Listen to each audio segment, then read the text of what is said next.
ದೇವರ ನಾಮಕ್ಕೆ ಸ್ತೋತ್ರವಾಗಲಿ. ಯೆಹೋಶುವ 13ನೇ ಅಧ್ಯಾಯ.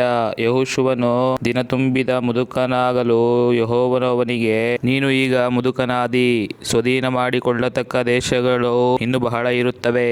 ಅವು ಯಾವೆಂದರೆ, ಐಗುಪ್ತದ ಈಚೆಯಲ್ಲಿರುವ ಹಿಶೋರ್ ಹಳ್ಳ ಮೊದಲುಗೊಂಡು ಕಾನಾನ್ಯರಿಗೆ ಸೇರಿದ ಉತ್ತರ ಮೇರೆಯಾದ ಎಕ್ರೋನಿನವರೆಗಿದ್ದು, ಗಾಜಾ, ಅಷ್ಟೋದ್, ಅಷ್ಕೆಲೋನ್, ಗತೂರು, ಎಕ್ರೋನ್ ಎಂಬ ಪಟ್ಟಣಗಳ 5 ಮಂದಿ ಫಿಲಿಷ್ಟಿಯ ಪ್ರಭುಗಳ ಸ್ವಾಧೀನದಲ್ಲಿದ್ದಂಥ ಫಿಲಿಷ್ಟಿಯ ಪ್ರಾಂತ್ಯವೂ, ಗೆಷೂರ್ಯರ ಸೀಮೆಯೂ, ದಕ್ಷಿಣದಲ್ಲಿದ್ದ ಅವಿಯರ ದೇಶವೂ, ಇವುಗಳು ಚೀದೋನ್ಯರಿಗೆ ಸೇರಿದ ಮೇಯಾರ ಮೊದಲುಗೊಂಡು ಅಮೋರಿಯರ ಮೇರೆಯಾದ ಅಫೇಕದವರೆಗಿರುವ ಕಾನಾನ್ಯರ ದೇಶವೂ, ಗೆಬಾಲ್ಯರ ಸೀಮೆ, ಹೆರ್ಮೋನ್ ಬೆಟ್ಟದ ಬುಡದಲ್ಲಿರುವ ಬಾಲ್ಗಾದಿನಿಂದ ಹಾಮಾತಿನ ದಾರಿಯವರೆಗಿರುವ ಲೆಬನೋನಿನ ಪೂರ್ವ ಪ್ರದೇಶ, ಒಟ್ಟಾರೆ ಲೆಬನೋನಿನಿಂದ ಮಿಸ್ರೆಪತ್ಮಯಿಮಿನ ವರೆಗಿರುವ ಚೀದೋನ್ಯರ ಎಲ್ಲಾ ಪರ್ವತ ಪ್ರಾಂತ್ಯಗಳು ಇವೆ.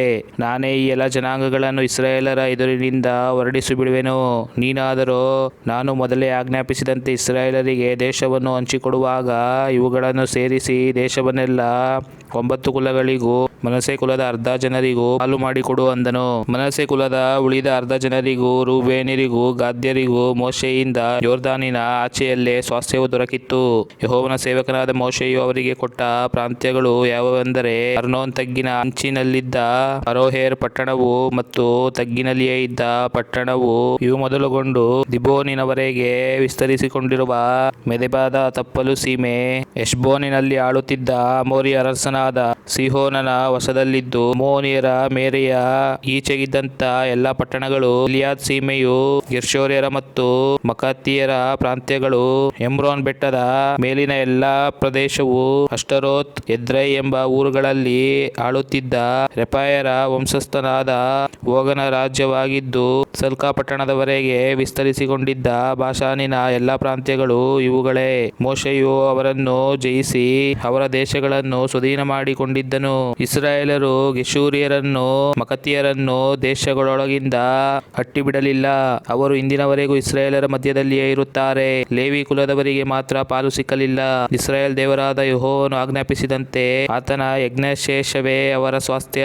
ಮೋಶೆಯು ರೂಬೇನ್ಯರ ಗೋತ್ರಗಳಿಗೆ ಸ್ವಾಸ್ಥ್ಯವಾಗಿ ಕೊಟ್ಟ ದೇಶಗಳು ಯಾವೆಂದರೆ, ಅರ್ನೋನ್ ತಗ್ಗಿನ ಅಂಚಿನಲ್ಲಿದ್ದ ಅರೋಯೇರ್ ಪಟ್ಟಣ, ಆ ತಗ್ಗಿನ ಮಧ್ಯದಲ್ಲಿದ್ದ ಪಟ್ಟಣ, ಇವುಗಳು ಮೆದೆಬಾದ ತಪ್ಪಲು ಸೀಮೆಗೆ ಸೇರಿದ ಹೆಷ್ಬೋನ್ ಪಟ್ಟಣವು, ಅದೇ ಎತ್ತರವಾದ ಬಯಲಿನಲ್ಲಿರುವ ದಿಬೋನ್, ಬಮೋತ್ಬಾಳ್, ಬೆತ್ಬಾಳ್ಮೆಯೋನ್, ಯಹಾಚ, ಕೆದೆಮೋತ್, ಮೆಫಾಯಾತ್, ಕಿರ್ಯಾತಯಿಮ್, ಸಿಬ್ಮಾ ಎಂಬ ಹೆಷ್ಬೋನಿನ ಉಪಗ್ರಾಮಗಳು, ತಗ್ಗಿನಲ್ಲಿರುವ ಬೆಟ್ಟದ ಮೇಲಿನ ಚೆರೇತ್, ಶಹಾರ್, ಬೆತ್ಪೆಗೋರ್ ಎಂಬ ಪಟ್ಟಣಗಳು, ಇಸ್ಕಾದ ಬುಡದಲ್ಲಿರುವ ಸೀಮೆ, ಬೆತ್ತೆಶೆಮೋತ್ ಪಟ್ಟಣ, ಇವುಗಳು ಒಟ್ಟಾರೆ ಮಿಶೋರ್ ಎಂಬ ಎತ್ತರವಾದ ಬಯಲಿನಲ್ಲಿದ್ದ ಎಲ್ಲಾ ಪಟ್ಟಣಗಳು.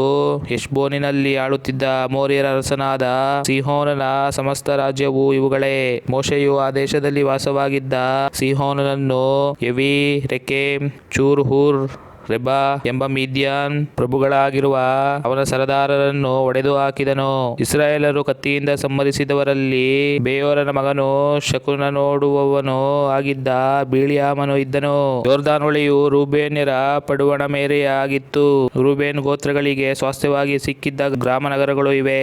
ಮೋಶೆಯು ಗಾದ್ ಕುಲದ ಗೋತ್ರಗಳಿಗೆ ಸ್ವಾಸ್ಥ್ಯವಾಗಿ ಕೊಟ್ಟ ಪ್ರದೇಶಗಳು ಯಾವೆಂದರೆ, ಹೆಷ್ಬೋನಿನ ಅರಸನಾದ ಸಿಹೋನನ ರಾಜ್ಯದಲ್ಲಿ ಉಳಿದ ಭಾಗವಾಗಿರುವ ಯಗ್ಜೇರ್ ಮೊದಲಾದ ಗಿಲ್ಯಾದಿನ ಎಲ್ಲಾ ಪಟ್ಟಣಗಳು, ರಬ್ಬಾ ಊರಿನ ಪೂರ್ವದಲ್ಲಿರುವ ಅರೋಹೇರ್ ಪಟ್ಟಣದವರೆಗೆ ವಿಸ್ತರಿಸಿಕೊಂಡಿರುವ ಅಮ್ಮೋನಿಯರ ಅರ್ಧ ರಾಜ್ಯ, ಹೆಷ್ಬೋನಿನಿಂದ ರಾಮಾತ್ ಮಿಚ್ಪೆ, ಬೆಟೋನಿಮ್ ಎಂಬ ಊರುಗಳವರೆಗೂ ಇರುವ ಪ್ರದೇಶ, ಮಹಾನಯಿಮಿನಿಂದ ಡೆಬಿರ್ ಪ್ರಾಂತ್ಯದವರೆಗೂ ಇರುವ ಸೀಮೆ, ಯೊರ್ದಾನ್ ತಗ್ಗಿನಲ್ಲಿರುವ ಬೆತ್ಹರಾಮ್, ಬೆತ್ನಿಮ್ರ, ಸುಕೋತ್, ಚಪ್ರೋನ್ ಎಂಬ ಪಟ್ಟಣಗಳು, ಕಿನ್ನೆರೆತ್ ಸಮುದ್ರದ ದಕ್ಷಿಣ ದಿಕ್ಕಿನ ಮೂಲೆಯವರೆಗೆ ವಿಸ್ತರಿಸಿಕೊಂಡಿರುವ ಯೊರ್ದಾನ್ ಪೂರ್ವ ಪ್ರದೇಶ ಇವುಗಳೇ.